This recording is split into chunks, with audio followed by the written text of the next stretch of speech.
Hi, I'm Josh Slocum with Funeral Consumers Alliance, and welcome to my dining room. I'm self-isolating like many of the rest of you, and I want to talk about two things today.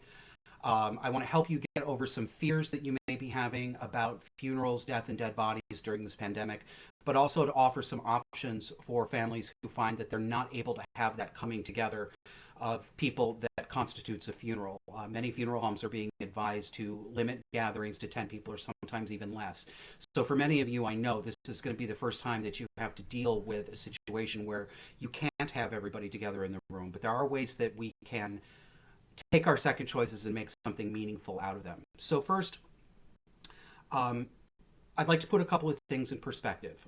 We've had questions from people about the danger of transmission from dead bodies, which is a very common fear.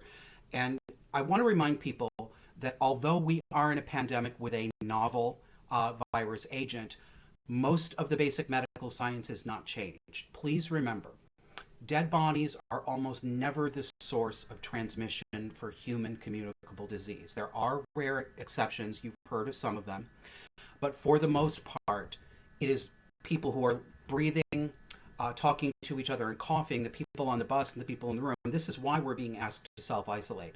The dead don't do any of these things. So it really is not necessary to have a lot of fear about transmission from dead bodies.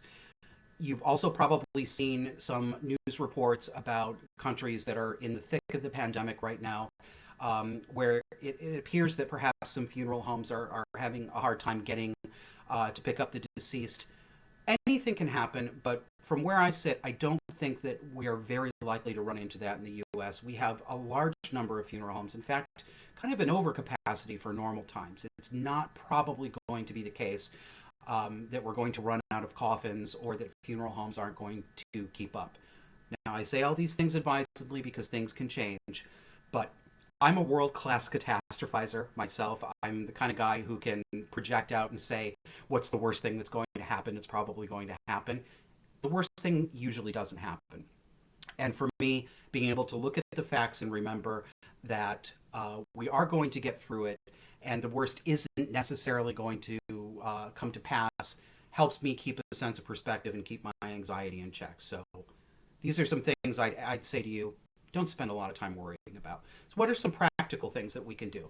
There's an article that's going to accompany this video, and I'll put a link to it in the description below. It'll be up at funerals.org. There are a couple of options for families who are having to bury or cremate a loved one right now when we can't really have funerals as the normal gathering that we do.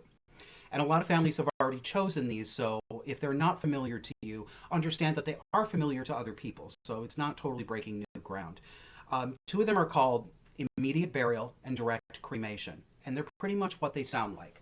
They don't include ceremonies, there's no embalming, there's no memorial service, there aren't any calling hours. It's simply picking up the body from the place of death and bringing it to the cemetery or the crematory. In ordinary times, a lot of people will add on a memorial service, whether it's at the funeral home or at church or at some other place. But since we're being asked to avoid large gatherings, that's out too. So what do we do? Couple of options. This is not the first pandemic in history, but it is certainly the first pandemic where we have things like Skype and FaceTime and other social media apps that can put us together in a virtual room. There are many of them out there. One that I happen to be familiar with is called Zoom. And you set up a video chat room and you basically see everybody Brady Bunch style in a square. And you can hold a memorial service with 16 different living rooms or dining rooms participating. It's not the same thing. I know. You're not going to be able to hug people and you're not going to be able to pass the bread and butter. Talking to people, holding their hands, hugging, breaking bread with each other, these are important healing rituals for a lot of us, and unfortunately, they're the ones that we have to forego right now. But there are also other options if you are willing to think in terms of postponing. So, for example, you can have the memorial service that you ordinarily would have had at the time of death, push it down the road later. Another option is to think about doing something that involves family participation. If you've got children, particularly, one of the things we've gotten away from in modern times is actually hands-on family participation in creating the funeral and the remembrance. But people before us did this all the time. I mean, I think of Victorian hair art. Back in the Victorian era, people would often take a lock of hair and make something artistic out of it and set it up next to a sampler, and it would be remembrance of that person. I mean, you don't have to do hair art, but writing an obituary, writing a remembrance, sharing a favorite recipe, anything like that. Have your kids, have the family members create these things in these pieces, and then bring them together later when we're able to gather together again and share with each other. So I don't want to go on too long about this. We'll put a couple of links in the comments that will give you some places to start.